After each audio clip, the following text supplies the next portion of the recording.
actually like makes stock motion video. They're properly told narratives. What do you mean? I think that's the name of the channel. What do you mean with an exclamation point and a question mark? The next question, which is, what do you mean? You will learn something new in this channel. Generally, what problem would you, everything you're building here right now, right? Do you want the government to tell you how to do all these things and all the regulations that you got to have your electric thing this far from this and like all the regulations like that for construction are important, though. You do have to make sure that people don't do stupid shit. Well, every unit in a Sydney high-rise is a no-go zone after concerns were raised over the structure of the building. Experts are refusing to deny the cracking problem at Sydney's Opal Tower is getting worse.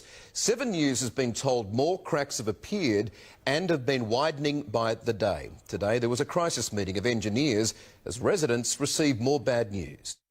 But sure you don't have a power line. It's near a water line. There's a lot of... But I would put most of that on the builders, though. They want to build things that are good. Now, I get it. That's not true. Listen, people people are going to build corners all the time. Like, you have to have regulations when it comes to construction methods, or people are going to get fucked. They cut corners when there are regulations anyway. They do. They would cut a lot more if there weren't regulations. I'm not totally... If you go to third world countries and look at construction methods, they're fucking dangerous. Yeah. That's why school... G'day there. I'd just like to make a video on the Opal Tower in Sydney. Look, I'm not from there, but one thing I heard that's probably not getting talked about is that that whole Olympic Park area, apparently that used to be a tip. So that just might have something to do with that foundations failing. I don't really know. I could be wrong about that, but it's worth looking into. All right. Cheers. They're starting to sink now. I've talked to construction workers that have had to go in and prop up buildings that are starting to sag that they built 5 years ago, and when I speak to them they go, honestly, I'm surprised it lasted 5. I thought it'd have 2 tops.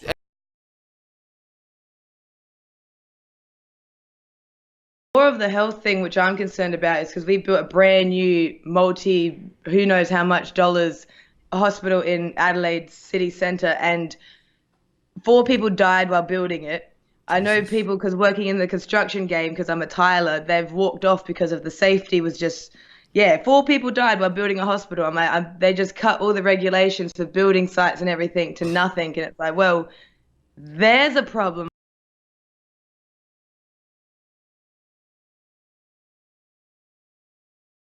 The Opal Tower builders used low-strength concrete. Let's have a look.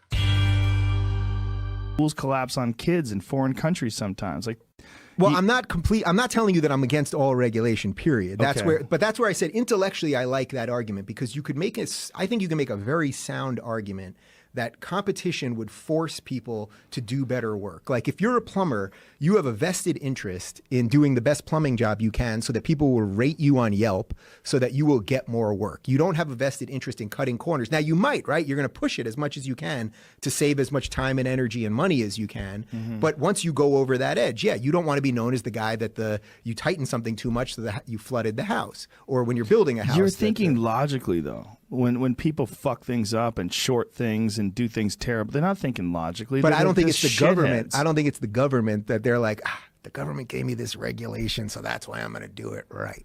Well, if they didn't have any regulations, there'd be no incentive whatsoever to do it right. No, there would be an incentive. If they knew there were no inspectors, no one was going to check their stuff and make sure that their stuff was up to code.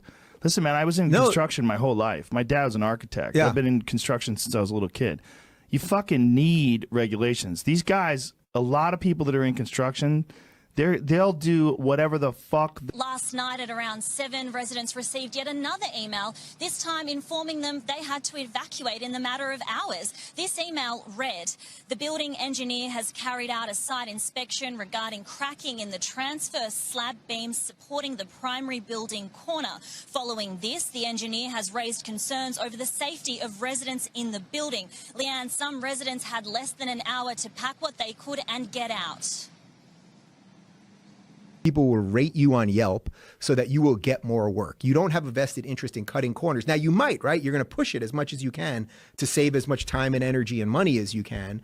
But once you go over that edge, yeah, you don't want to be known as the guy that you tightened something too much so that you flooded the house. Or this is the damning secret video filmed during the construction of the Opal Tower the builder doesn't want you to see.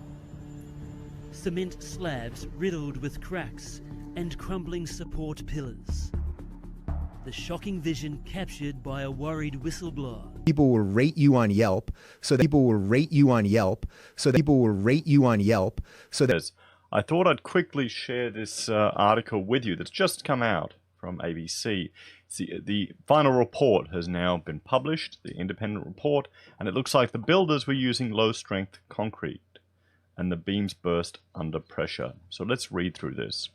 Parts of the Opal Tower were constructed using low-strength concrete with under-designed critical support beams bursting under extreme pressure. It's not good for the people that have the house because they might have that house for 5-10 years before that problem manifests itself.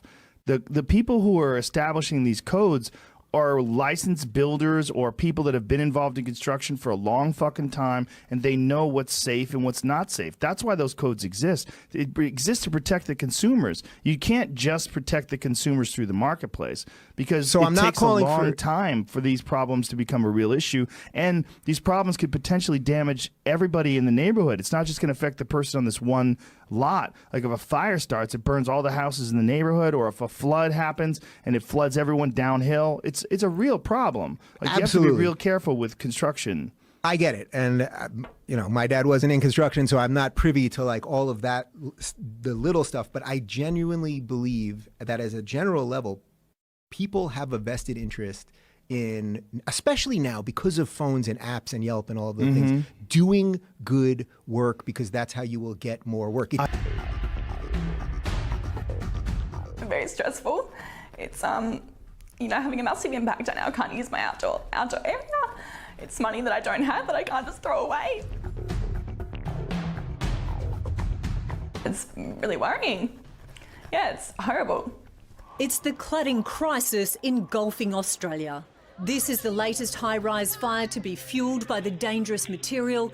In just minutes, this building in China is ablaze.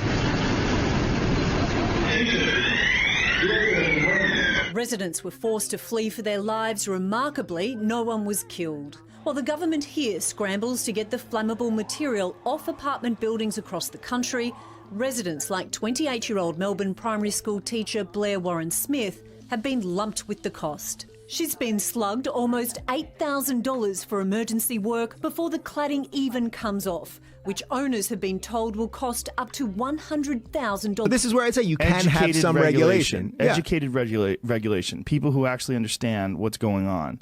And, you know, make sure that someone doesn't do something stupid with a power line, or someone do something stupid with the way they constructed main beams where they're just subject to collapse.